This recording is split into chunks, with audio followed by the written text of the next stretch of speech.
मतदारसंघ 161 चारकोप, नाव नंदिनी महेंद्र चव्हाण, वडिलांचे नाव महेंद्र चव्हाण, वय वर्ष 124, वय 124. आता वडिलांचे डिटेल्स: नाव महेंद्र कुमार श्रीनाथ चव्हाण, वडिलांचे नाव श्रीनाथ चव्हाण, वय 43. कोणी कोणाला काढले तेच कळत नाहीये. होतच नसेल तर मला असं वाटतं की पहिला घोळ इकडे आहे की आम्ही तुम्हाला याद्याच नाही दाखवणार. म्हणजे मी आता तुमच्याकडे 2024च्या निवडणुका व्हायच्या अगोदर आणि 2024च्या निवडणुका झाल्यानंतर अशा मी तुम्हाला 2 याद्या मी तुम्हाला फक्त आता दाखवणार आहे.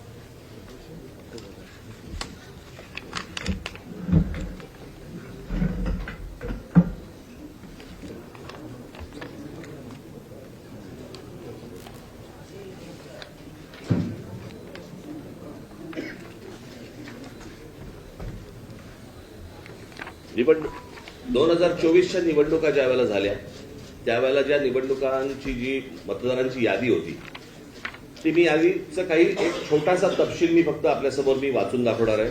याच्याबद्दल तुम्हाला साधारणपणे मला असं वाटतं पत्रकार बोलले नाहीत मध्ये तर बरं होईल. आपण कॅमेरामन जर शांत राहिलं तर बरं होईल, कारण आपलं कॅमेऱ्यातनं सगळं टिपतंय, परत आपण पण बोलताय. 2024च्या अगोदरची जी यादी आहे त्याच्यामधली फक्त मी काही नावं आपल्याला फक्त आपल्यासमोर मी वाचून दाखवतो, म्हणजे साधारणपणे यादीमध्ये काय प्रकारचा घोळ आहे हा आपल्याला आणि महाराष्ट्राला लक्षात येईल. मतदारसंघ 160 कांदिवली पूर्व, नाव धनश्री कदम, वडिलांचे नाव दीपक कदम, वय वर्ष 23.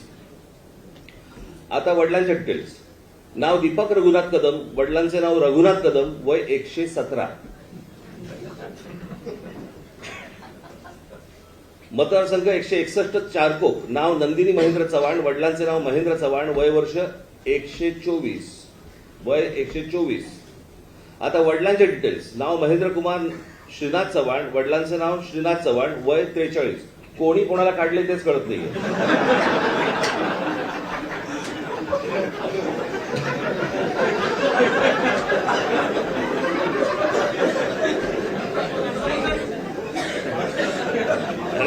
विषय गंभीर आहे.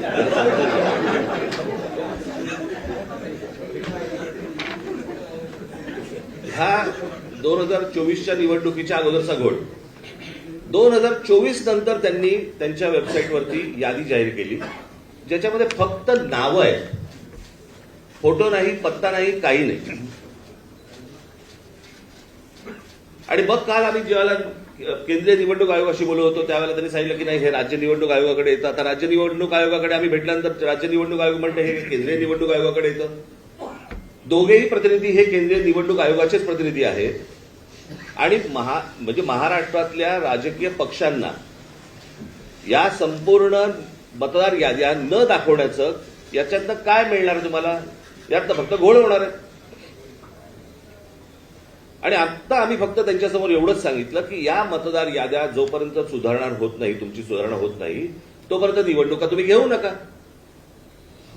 आता साधारणपणे आपण जर समजा महानगरपालिकेच्या किंवा